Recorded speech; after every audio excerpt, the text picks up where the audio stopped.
Real quick, before we jump into the show, we created the Collecting Keys podcast to be a real estate investing podcast that is created by real estate operators for real estate operators. And we want operators everywhere to know what it really takes these days to be successful in this business, rather than all the fluff that all the other content creators and podcasters out there make. And so one of the challenges with this is that it's challenging to grow because most operators are too busy out there working, right? And they aren't always learning or actively seeking new learning material. And so if you could please share this show with any fellow operators you can text it to them, you can post it on your socials, you can leave us a good review that you then share somewhere. That would be amazing. But really, whatever, it really helps us continue to get excited to create content. And it will also help you because everyone that you expose us to will get better as a real estate operator and close more deals. So if you could do that for us, it would really mean a ton. And otherwise, we appreciate you guys. And let's get into this episode. Cam dropped a nice little bombshell that he's literally stopped doing marketing altogether. What is going on, guys? Welcome to today's episode of the Collecting Keys Real Estate Investing Podcast. We have a great one for you today because we have Cam Cathcart joining us on the show this afternoon. But this is your first time here. This is the Real Estate Operator Show made by operators for operators so you can continue to grow and expand your real estate business in these ever-changing times that we have going on right now.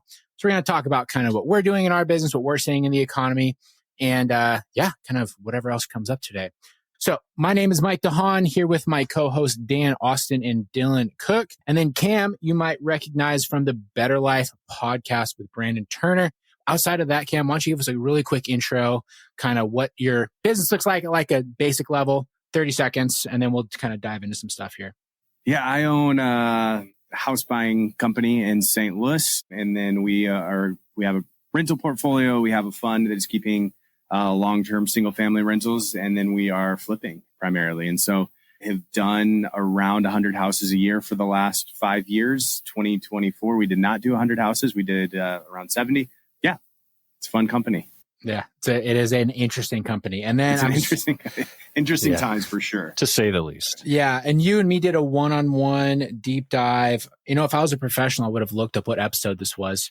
But, this is a part-time thing for me, man. But it was episode between 1 and 450. 1 and 450. Somewhere in there. It was in November that it came out. It was right before I joined the show, actually, because I think I told you that you should have Cam on the show after I listened to him on the Better Life podcast, and then you guys connected. Wow. So it was all you, Dylan. Was it that long ago? I thought it was longer ago. I thought it was in the spring of 2024. It might be, man. Last year was one of those years that kind of just blinked and went by. I don't know. Oh, yeah, here it is. Episode 330. Shit, you're right, dude. Yeah. It's just July. The only reason I know it was earlier was because when I was on the interview, I was super high on, not high. Maybe I was, who knows, but super high on real estate. We had an incredible Q1 and Q2. Yeah. And literally since then, we've still had good months, but I remember I was so pumped around that time, and now it's a different story. So, maybe you got the keys curse. Is that a thing that's been destroying people that come on the show? That's whenever it comes on again. Collecting keys curse, everybody behind us just out of business. I'm trying to reverse it, coming back on. Okay, let's do it. Yeah. So awesome, man. Well, dude, thanks so much for coming on the show. We really appreciate you coming on. Something I want to start with, I think it's an interesting topic, and we were chatting about this briefly before we started recording. So if any of you guys listened last week, we did a deep dive into our kind of Q1 KPIs and kind of the marketing stuff that's working for us. And we got on, Cam dropped a nice little bombshell that he's literally stopped doing marketing altogether, very recently. And so that was a very heavy spin on kind of what we normally promote. So I'd love to dive into that to start because what the hell are you doing? Are you wrapping up shop? Are you still finding deals another way? So I think it first goes back to kind of the way that we've built our company. And when I started, I bought primarily from connectors. I didn't even do direct to seller marketing my first 18 months in the business.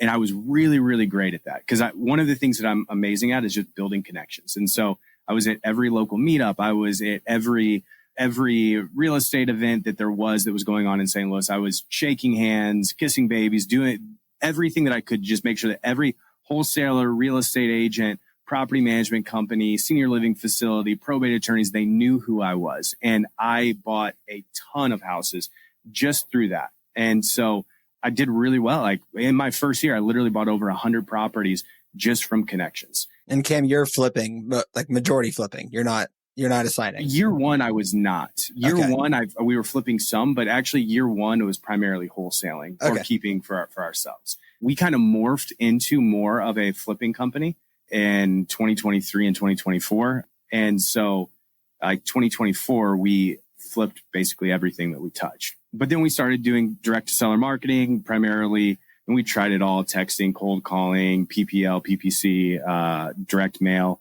In 2024, we had a really great start of the year and things were looking up. And then around July, man, we were sending out, I think, 18,000 mailers a month. We were only getting about a 0.01%, 0.015%. Actually, let me just pull up the exact numbers so I can tell you exactly what it looked like. So yeah, 0.015. So you're getting like 15 calls, maybe on like 15,000's worth of mailers. Yeah. So like, or is it less than that? Because their cards are expensive. November, we sent out, this is just the first one that pulled up when I was typing in marketing dashboard, 24,000 pieces of mail. We had 39 inbound leads, 19 qualified leads for a 0.16% response rate. Okay. How many of those did you convert? None. There's zero in there? Zero. Zero on it. Shit. Yeah, that sucks. And I think a huge part of that is I've taken some time to reevaluate our business and the way that we do things. Our follow-up is terrible. I will say that, and that's my fault as the business owner. And that's my personality. I'm not going on these seller leads anymore because I live in Maui, but I would walk into a house and had a process, but also I'm really great at getting people to like me and want to do business with me. And typically, if I didn't buy the house, like get a signed contract when I was walking out the door, I would never talk to the person again. And so I haven't coached well on that. And so that was a huge part of that was my fault. And so I've had to reevaluate, like, what's our follow-up sequence look like? And so there is a lot of leads that we have gotten. Actually, I've been going through all of our leads over the last 2 years, following up now because I'm like, we just need to buy houses and make some money from this marketing that we spent. But really our biggest problem, and we are sending mail to the same houses that every single big time wholesaling company is sending houses to. I mean, almost every house we went on, there was 35 other people at the house. Like there was one house that had 67 different companies that had mailed them houses. Yeah. That's insane. Sounds about right. And so, in the way that we've always done things, and part of it's just because of the morality behind this and what I believe real estate should look like, we are making a non-contingent cash offer with a substantial earnest money deposit. We have zero outs whatsoever in the contract. And I tell people, like, the reason that I do it is because I don't want to renegotiate. I don't want to shop this. Like, even if we are going to wholesale it, which is rare, it's still, I tell them, like, you can take this to the bank. We're going to close on it. And part of that's I've seen so many people hurt by a company coming in, offering way too high, putting a contingency until the day of closing. And then they show up to the closing table and say, hey, we need $50,000 off or we're not going to close today. That person's already went and bought a new house or is under contract on a new house or has moved all of their stuff out. And it just ruins lives, especially because the people that we're sending mail to, their house is their only asset. We're not sending mail to multimillionaires that have multiple different houses and stock portfolios. Like, their house is their livelihood. And when you screw with that, I think you're just a terrible person at the end of the day. And so the way that we have ran our business has been, I don't want to screw with anybody's livelihood. I want them to know what they're going to get, when they're going to get it.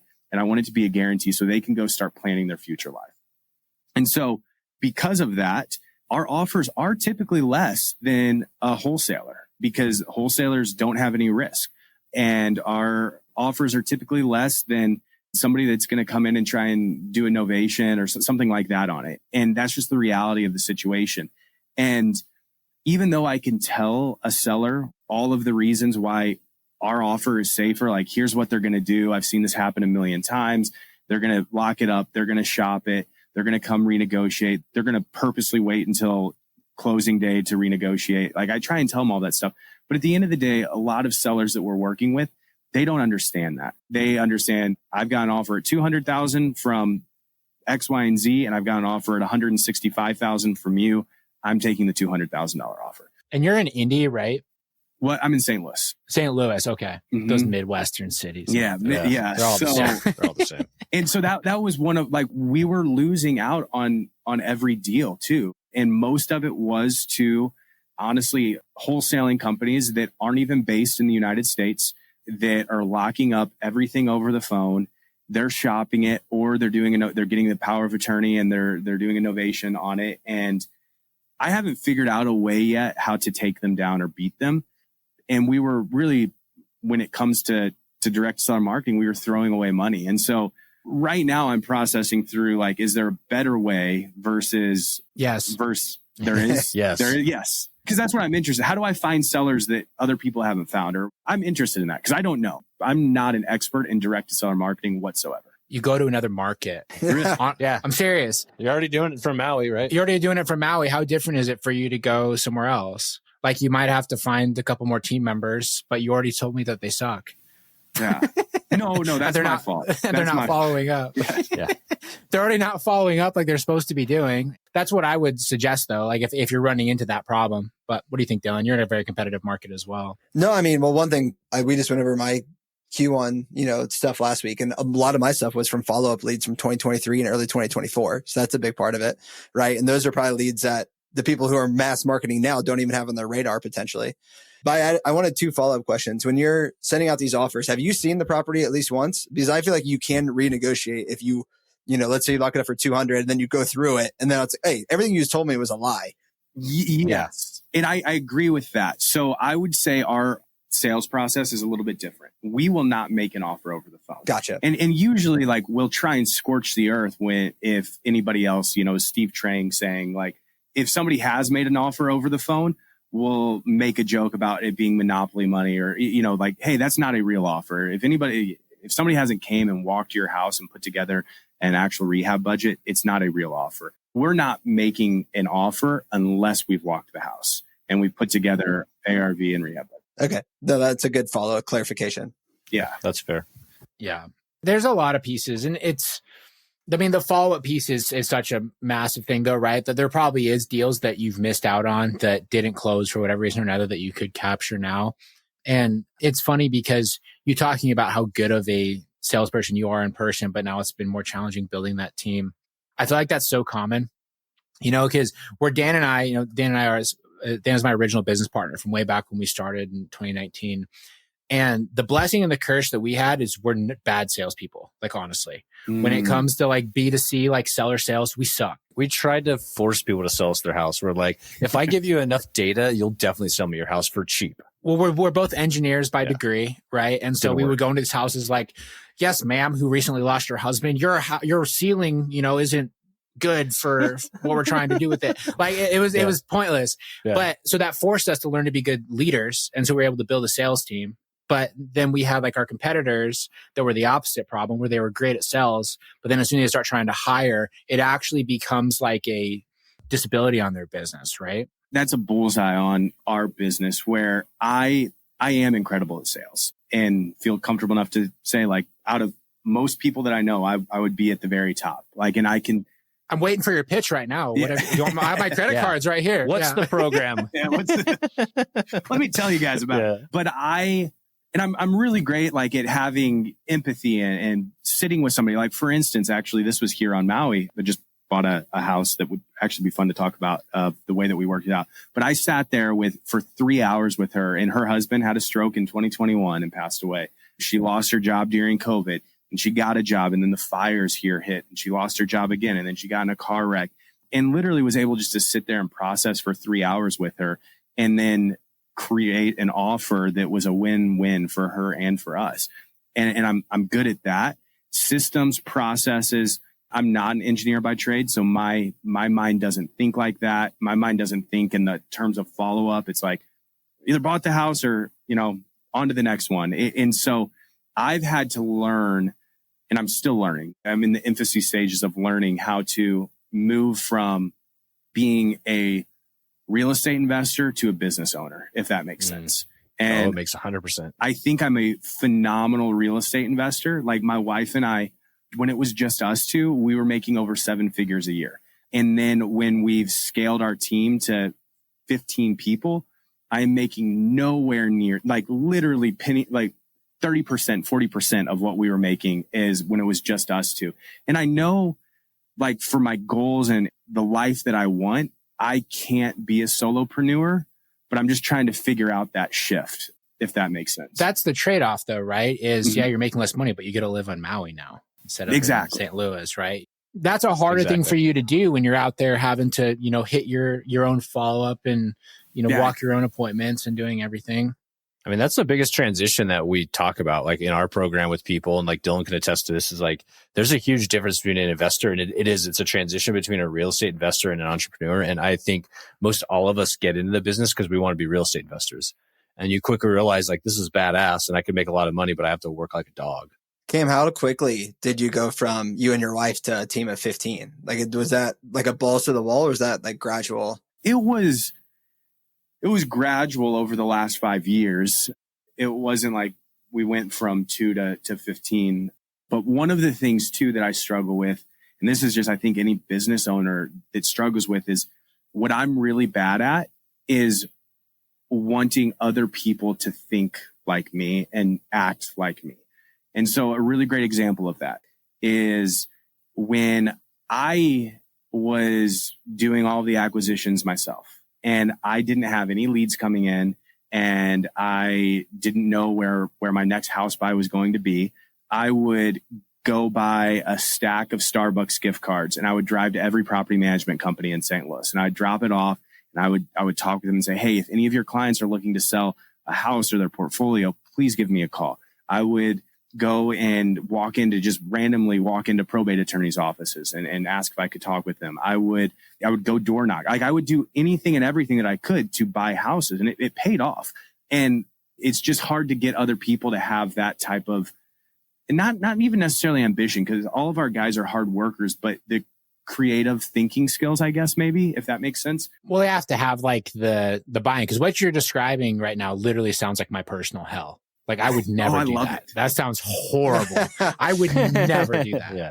Yes. I think that's important, is also they have to have the personality to do that, I built my business that fit my personality. Which is why we are heavily reliant upon connector leads, because I love that. First of all, like, I could go to a meetup every single night. I could go to every single real estate conference that's ever hosted.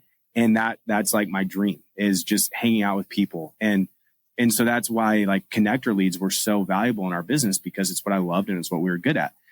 And some people don't love that, or they're not good at that, or that's not their passion. And so, like, learning how to manage that has been really tough, I guess. Well, they need more of a box, right? Especially if they're going to have like kind of more of a fixed ceiling on what they can make. The extra mile is only going to go so far, because this kind of business, do you mind if I ask how you pay your guys? Because you're flipping properties too, like, for almost always. So are they getting paid like on the profitability, or is it like a fixed fee per deal? It's on the profitability. So it's commission based up on company net profit per deal. Sure. And there's a different split based upon whether it is a marketing lead or it's a connector lead. So if it's a connector lead and they sourced it all themselves, they're going to get a higher split versus being a lead that I paid for.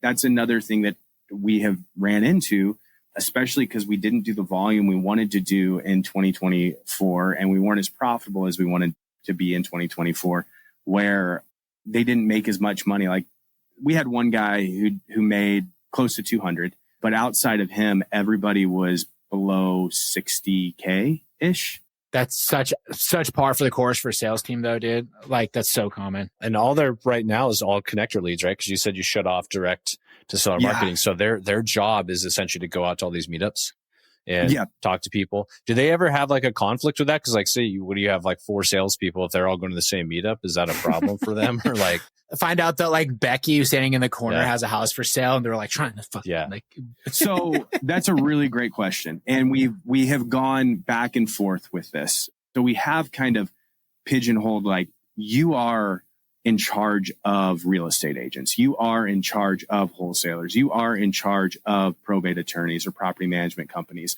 That doesn't mean that Justin can't go to a meetup and meet a wholesaler, which Justin's in charge of real estate agents, can't meet a wholesaler and build a connection and buy a house from them. It doesn't mean that every house that comes, but he's not spamming wholesalers or going through his Rolodex and sending text messages or emails to wholesalers. So it's not weird where it's like it's not duplicative, and you get 6 emails from Rebel City acquisition managers a week from different ones. But it's not a great system. But again, I'm not a good system builder. So it's so interesting because we run such different businesses in the same industry. Vastly different. Right? Like honestly, like so different, and almost what you're describing is like a real estate brokerage, honestly, right? Like where you have all these people that are out there with their own sphere of influence that is going and finding these opportunities and they're bringing it back. And then the house is making the bulk of the money. If you can give me about 36 seconds, I just want to share our Scale community with you. So Scale stands for Scaling Cash Flow, Assets, Leverage, and Equity. And it is our exclusive community for real estate operators looking to take this game seriously. In the community, you get to hang out with myself, Dan, Dylan, and other operators around the country who are all working to be the best in their market. We recently did a survey, and every single member said that the community had directly contributed to major growth experience in the last 12 months. On top of that, you get all of our processes around marketing, sales, building a CRM, and you even get preferred relationships with Lowe's and different financing/lenders so that you can get your deals 100% paid for without a headache. So if that sounds like something you're interested in, go to collectingkeys.com/scale. Let's see if you're a good fit. Do you not have concerns about them? Because what you're doing, I would say, is an easier thing for them to go and do on their own versus what we do, which like the barrier to entry is being willing to spend $30,000 a month on freaking postcards, right? Like most people are just never going to do that. But yours, they could just go and do it themselves like tomorrow. Yeah, I don't have concerns about that. I think that if you were going to do that, you would have already, or there have been some people that have came on to my team and they've been open and honest of like, I just want to learn and then I want to go do it on myself. And for me, I'm a very open arm-handed person where it's like, dude, I'm all for you. This will sound, you guys get it because you're all entrepreneurs, but not many people have what it takes. Like we have the money to close on every single deal. We have the infrastructure to rehab houses. We have an in-house agent who's able to list at 1%. Like we have the infrastructure that we have all the systems and processes that it takes. We have the buyers list if we want to wholesale the house. Like they can, but I think that they can be more successful working under my umbrella. What's your thought on that, Dylan, since you're recently in a new hire? So Dylan's been a one-man operator for years. Okay. And you just brought on his first hire like a month ago and is now living on Easy Street, going to the gym while his guy just closes up deal. Easy Street. Yeah, no. What was my thought on what? Like this, the transition from basically just like that transition and like building the systems, because you've been very good at sales, Dylan, but also your background's in pharmacy. So you weren't like coming in with a silver tongue necessarily, unless I'm assuming. No, but I would say I'm more in Cam's side of the coin than I am in your guys's. We get it. You're not a fucking dork like me. Yeah. That's fine. It's my biggest thing. And I think I was more price conscious at the beginning. And like, there's not really even a reason for that because I would have had the money to do it. But I was just like, I can't spend money. I need to have these high profit margins. So I'll just do all the work myself. But now that I've brought someone on, the day feels a little bit lighter because I know I don't have to pound through 50 to 100 phone calls a day. Right now it's going through the CRM and saying, okay, now can I give this one to Tony?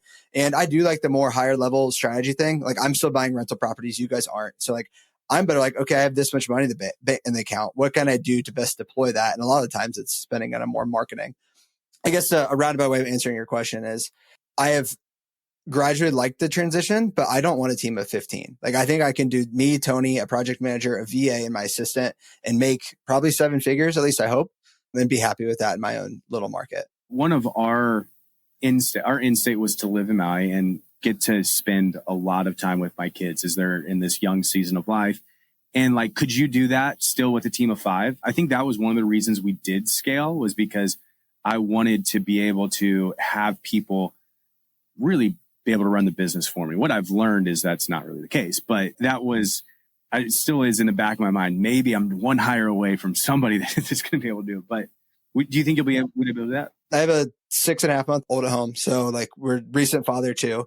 And I think with those 5 people, and Dan and Mike can probably attest to this too at their team size, but I do think that's possible. I mean, the past 2 years doing it myself, top line was 600 and 650. And I probably have 50 to 60% margins on that. And so this year it's going to be, we're on pace to do $1 million this year after Q1. And I'll probably have 50%, 40 to 50% margins.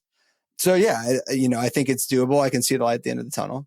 How many hours do you work in a day right now? Or like, I guess, is there a transition? It's still obvious of the transition from getting Tony involved. And my CRMs is still a mess. Right. So like it's getting that kind of backed up and running. Maybe 6 months from now, though, it'll belly out for you. Yeah. But I don't mind working 40 hours, or at least right now. Right. Maybe when my kids get older, but I can be flexible with that. I can work 7 to 10 PM or, 5 to 9 in the morning, and then have some of the day to do, hang out with the kids or the wife. Yeah. So the difference for Dan and I on that is we've had each other. Right. And so having business partners has pluses and negatives, right? People that care equivalently to you as well is helpful. That's like the big positive. The negative side is, Dan and I, we're splitting the compensation, right? And so we each have our own ability to have freedoms. Like I've traveled a ton over the past couple of years and we had a small team. Like it's closed deals while I've been traveling around all around Africa and Asia and everywhere else. Dan's able to take time throughout the day whenever he wants to do stuff with his kids. And there's never like a problem with that, and stuff isn't going to get dropped. But we're also splitting the compensation in half. Can I ask you guys some questions on your partnership? Yeah. So, I've rarely seen partnerships that work out long term, and you probably have heard that before. So have we. That's the weird thing, is we didn't realize how lucky we've gotten. So, exactly. We've also had other partners before on other businesses. And I'm going to preface this with one statement that I heard yesterday or today, that relationships are 300% stronger if you're willing to talk shit to each other and make fun of each other. I believe that.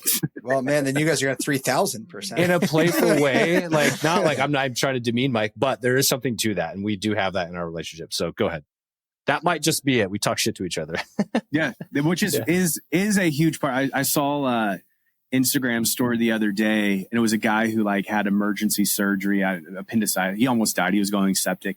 And his wife got on his phone, and there was a text from his best friend that was something about "Hey man, I hope you're dying right now," or I heard he's like, "I hope I never have to see you again. Thank God." And he was like, "Most people won't understand, but this is a true best friend." Yeah, exactly. Yeah, he's not thoughts and prayers. I love you so much. It was "Hey man, pumped about this. I never get to see you again." It's amazing. So, I put myself in your will 3 hours ago. Yeah. That's our partnership right there. Yeah. So do you guys have you had an agreement of a big decision in your company? Who has the final say? Or is there a final say? Or is it hey, if we both aren't aligned in this, we're not going to do it? No. I would say this, and I'll let Mike answer. I would say we respect each other's opinions. And so if I was I'm a hard fucking no, I can't get on board with this, Mike would respect that and vice versa, but also openness to being talked into it. Yeah. We're also on the same wavelength a lot of the time. So I can't really think of a big decision that we've made where we kind of both weren't already thinking the same thing. We've been like that forever. And there have been a couple of things where we've been different on certain things, right? So one example that's very relevant right now. Dan has had an interest in doing new build construction for a while. I have zero interest in that. I just don't care. I don't want to put my money into it. I don't want to put business money into it. So Dan's doing that himself, right? We're not mutually exclusive to each other in everything that we do. And that's fine. I don't care. I'm not expecting to get paid because of work that Dan's doing or something that he's putting into it. It will detract from his attention on our business that he's doing that. I'm okay with that, right? It's fine. Is the relationship so cohesive too? Because one of the things that I hear all the time is Mike was traveling the world and I'm here running the business. But it sounds like you both are very aligned and hey, we're working really hard and have the same type of work ethic. And yeah, pretty much. Yeah, totally. I mean, and we're messaging each other on Slack at 9:30 p.m. a lot of nights, honestly. On Sunday, we're both grinding away. And then even then, when I'm traveling and stuff, because we built the business to be virtual from the start, I'm not disconnected either, right? So I literally signed for a flip with a mobile notary once. I was on a cruise on the Nile River in Egypt. And I just got on with the mobile notary, and just did the signing because I was the one that signed the deed. And so I had to do all that. I would think that helps actually, because that goes along the lines of communication. is having like, Slack and text. I mean, Mike and I can communicate with each other on 12 different platforms at any given time. But in general, I don't know that there's an hour a day that goes by, 24 hours a day, that we're not communicating in some way, to be honestly. And I think that helps though, because like the animosity could build up, right? Like if Mike's traveling and I'm like, oh man, I wish I could had Mike told me about this. Like there's tons of things. Like it's not like things perfectly transition if he's out of the country for a month. I can hit him up and be like, oh yeah, I got you, right? Stuff like that. Like we can communicate really well, where if it was like discreet, like Mike's gone for a month, not doing anything and not able to support me because he forgot to tell me something, that would be like shit. Cause now I have a month to be mad, And so I think that communication and being open about it and constant is super helpful. And some of the partnerships we've had with people, they're probably good communicators, but they don't understand the cadence at which we communicate, which is quite often and openly. And like, we don't worry, like we're not going to screw each other over because we're not those kind of people. Right. And we've had really hard times. That's actually probably another thing, honestly. The first deal that Dan and I ever did together, fucking shit show. Like such a nightmare. Like so literally bad. Everything about it was so bad. So we got all those challenges out of the way at like step one. Yeah. Nothing has ever been easy from that day forward. Yeah. No, like literally that we bought this stupid duplex. And I remember standing outside of it. I just gone and walked it with the contractor, and I had just found out we're going to have to replace the furnace. And our contractor had just installed a fence that he was going to charge us like a whole new fence for $7,000 that we didn't approve, but he wants us to pay for it now. And there's like all this other stuff. And we were standing outside with Dan and I was like, then we could just sell it because we now have a $30,000 invoice for all this work that we did not have. After we've already spent 60 grand probably by that point. Yeah. But we just gutted it out. And then to make it even better, once we did all that, the tenants that were in there that told us they were going to stay no matter what, they left and we had to gut this entire unit. And so we ended up having like an $80,000 surprise across this deal, and we figured it out, and we just turned it into a rental. And like some of that involved Dan and I being there in the crawl space, like laying moisture barrier with like hentavirus mice shit everywhere, like doing the hard work and like getting our hands dirty, and it's a bonding thing. Right. And I don't know, like it's never going to be more of a pain than that. For sure. And being there from the beginning together, like knowing we both were in crawl spaces. We both, like my wife, I remember one time we had a plumbing issue. This is like our first rental property, and it was leaking all over the house. And I had to go and fix it at 2:00 in the morning to save the house from getting flooded. And nobody understands that unless you've been there from the beginning. Yeah. And I think it goes along with like, if you're really flippant with your relationships too, like it's just like marriage, right? If at any point in time in the back of your mind, divorce is an option, then that's probably going to happen, because like marriage isn't easy every day of the week. A partnership's not easy every day of the week. So in the back of your mind, if you're like, fuck it, I could just YOLO and leave. Yeah, then that's probably an option for you. And that's where you're going to go when the things get hard. Yeah. Pour more money back in. And you guys have had some big phase changes. Like, you guys explored the franchise models. You scaled nationally for a while, brought that all back down. You were buying rentals, and now you're like, fuck rentals. And like the fact that you guys have stayed congruent on all that through all the times is actually the more surprising thing to me. And the fact that you guys both, like you said, have similar skill sets. Usually you want complementary stuff, and you define your roles pretty good, is what I'm trying to say. Explain to me the no rentals. I mean, you guys are in a different market than the Midwest, so that's probably a big part of it. But yeah, so properties up here cost more than $50,000, Cam. So we can't just accumulate all of them. Yeah, you can't trade them like baseball cards anymore. Yeah, right. Yeah. So the cash flows have just not made sense, especially for the equity that we can get on our deals. So like, for example, I have my little portfolio that I have left that's like just owned by me and my wife before I started working with Dan. At its peak, it was worth about, it's like $3.5 million, right? I had just under $2 million of the equity because of how much it had grown. And I lost $15,000 in cash flow on that. So I was like, why would I do that when I can, especially we have this lending business now, I can just take all of that money, go and put it into hard money loans at 12% and 3 points, and make like $200,000 a year in net cash flow. Yeah. Right. And I guess it's not as cool on on Instagram, where I can go and say, yeah, you are a freaking loser on Instagram. No doubt about it. Yeah. Well, totally. That's why no one follows me. Right. Exactly. But it just becomes an opportunity cost here. Yeah. And their return on ad spend is 7.5x, where Cam's is apparently 0. Your return is 7. Yeah, 7.25. We did it this morning on our scale call. Mm-hmm. Yeah, mine's like 9. No. Yeah, promise you. Yeah, 700%. I'll send you my spreadsheet. You should come to the scale. You should join community. Scale. We'll teach you how to do it, Cam. You're doing it wrong. Yes, of course I am. There's no doubt about it. Yeah, for 2024, our total ad spend right now is 62,200. And our money on the books, so this isn't all collected, but it's forecasted, is about 460K. Yeah. And that's not a lie. That's not a lie. That's just straight out of the books, man. So if we spent 100,000, we'd probably have 725,000 on the books. And the only reason that we're not is because we currently have 2 other partners that help run our local business, right? They were our competitors. We joined up with them and they don't quite have the appetite yet, but we're slowly getting them there. To go, yeah. And does that ad spend include our radio? I can't remember if you pulled that out or not. That does include our radio. Yeah, so that's radio, which is not that we just started that at $5K a month. So our actual ROAS is pretty high compared to that. Yeah. So if I drop our radio, it's going to be significantly higher. We'll be at like 9 or 10x. My 2024 is 747%. So skeptical. Yeah, he's just like, you guys are liars. I don't, guys. I just don't. How's that I trust you guys. Yeah. Yeah. But we've historically, like our ROAS, I would say historically has been probably between 5 and 8, somewhere in there, even on like bad quarters and good quarters. Even when you're like nationwide, was it like similar to that? Yeah. Yeah. So when we were nationwide, it was about 4.5. And we had a big team. Mine was between 4 and 5 until about July.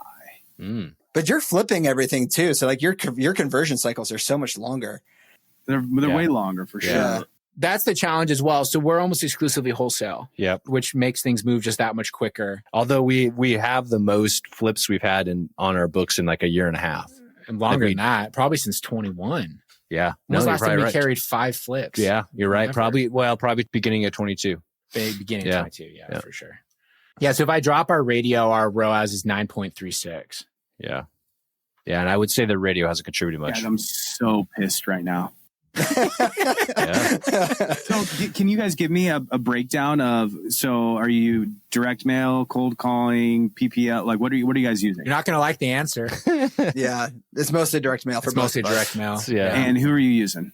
Open letter or mostly ballpoint. Yeah, Ballpoint? we use ballpoint through the fall to going into like February. And then we had a couple issues, like they made some mistakes on a couple of things, and it happens scale wide, like within our community. And I ultimately went to Justin. I was like, hey, look, dude, you kind of like damaged the image. And so we switched back over to open letter. But the funny thing is like some of the issues we've had, we just had them again right away with open letter. So it's like, it's all the same shit. It's all the same. For us, a huge part of this, no doubt in my mind, is our follow-up. Yeah, but are you using like ballpoints like data services too, or are you doing your own data? So that's another problem. We're using, and I think it's another problem. We're using Ballpoint's data services. So what do you think that the difference, maybe part of it's the market. St. Louis is a highly competitive market because it's like that middle ground. But outside of that, what are your response rates at? So we sent 11,000 pieces for March. Where'd my sheet go? We got 60 calls. Off 11,000 pieces. Off 11,000. So it's quite a bit better than yours. It's still not hit it out of the park. 39 off of 24,000 pieces. Yeah, we're at 0.5%. We're at 0.5% response, which is about right. Like Cam, that is so low that I would almost assume something went wrong somewhere. Like your phone number was wrong or again, sorry, Ballpoint, we're kind of blasting you. So like we literally had people that were within scale that Ballpoint sent out their postcards that didn't have a phone number on them. And the only reason they found out about it was because they had a seller who got it and looked up their website and then reached out to them and said, I got this card from you and I was trying to figure out how to reach you because there was no phone number on this. And it literally just had like phone number like in brackets. Yeah. Well, let me go back to when we switched over. And don't just check your proof. Your proof will look correct. Yeah. No, I'm going to go back to yellow letter. Were you guys using them and your response rates dropped too? Or are you checking that? Yeah, that's what I'm looking at right now. Yeah, because even nationwide, when we had because when we're going nationwide, we had a pretty inefficient marketing spend, and that was still 0.5% if I remember correctly. It's pretty close to that. So that's a good average in all the markets we're in. I wouldn't think St. Louis is that far off because we're in pretty competitive areas too. I mean, mine's a quote unquote Midwestern market. I'm just above 1%. Our costs per qualified lead. So that's different than just an inbound lead, but actually like per qualified lead was $1,300 in November and December. Yeah, mine was like $225. Yeah, ours was 316. Guys, I'm getting so pissed off right now. I'm glad you're having this with us, though. I'm glad you're in Maui, man. Go stare at the ocean. It's a safe space here. It's a safe space. Yeah, ours is 316. No, this is good. And I think the thing about marketing too is you're kind of maybe not recession proof, but right now we rely on the ability of other people to make money, which is tough. Yep. And I don't want to have to do that. I want to know like, hey, we've got our funnel right here and it's producing every single month and we know exactly where we're at and we can turn it up based upon if we need to or turn it down if we need to. Right now we turned it all the way down to off because we needed to because it wasn't producing. But part of my problem is like I just want to move fast and spend money to fix things. And so even when it comes to like our ad spend, where 1 month I not doubled it, but almost doubled it because I was like, we must not be buying houses just because we're not doing enough. And so like throw more money into it. We've used, we had need to sell my house fast. And then we moved over to motivated leads. And then we're changing up our mailers every time because this one didn't work. And maybe it is for me, I just need to be more patient and like, hey, just this works, continue doing it. Obviously there's changes that need to be made, but I don't know. That is why we turn it off because it just felt like we were setting money on fire every month. Well, I think the immediate things from what I think you're doing differently than us and all the other people in scale that are finding deals with direct mail all the time is we're pulling our own data. Pulling your own data. Yep. High quality data. Stack your leads. And then also too, with the mail that we run, we do stuff that is like, I have a little sequence that we run of the like postcards and letters that we sort of alternate through that I think kind of build a story. We've refined it. We've been doing this for 5 years. I can say with confidence, we have not mailed people since January of 2020. Like every single month for 5 years and 4 months now, we've sent out a batch of mail to get leads. Never not sent it. Yeah, that's a good point. And so we have like this consistency with like how people have seen our brand and all this sort of stuff, which does compound build over time. But also within like the little sequence that we run itself, the way we do it is very structured to kind of like catch someone's attention and then get them to reanalyze a little bit more and then kind of to learn about our company. There's a lot more thought about it than just like swiping the credit card and saying, here you go, ballpoint, just go and find me some leads. Because what they're going to do is they're going to do the most efficient thing for them to profit off you the most. So that's just a business. That's what they're going to do. Yeah. I mean, I have for sure, ballpoint has been far and away better. And I hope nobody from Yellow Letter or REI Print Mail listens to this, but I did not have. That dude Todd over at the Yellow Letter's kind of a prick, and REI Print Mail rips everyone off. So you can quote that. You can go and put that in the show notes. Max, our podcast producer, fuck those guys. I'm not going to say that much, but my experience with Ballpoint has been so much better, and lead quality has gone up. We haven't closed those, and so I think it's an internal issue a little bit, and then also probably the data that we're mailing to, and then I'm interested in just like what response rates are in other markets, because part of it could be the St. Louis market too. I think that was definitely part of it. It's one of the biggest, most kind of known markets for that out there.